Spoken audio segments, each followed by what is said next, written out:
Hi everyone, today we will talk about how to fix or how to solve Telegram bot not working.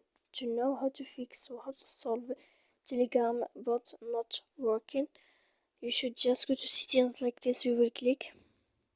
After that, in this page you will go to apps, default apps, app settings. When you will see this list, you will go down to find the application of Telegram and you will enter. Then in this page here you will go to click for stop. When you will end this, you will enter to storage.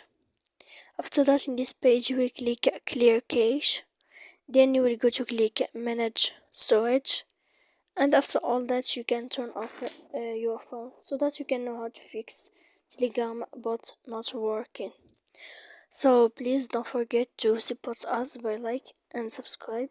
See you next time in another video, and thank you for watching.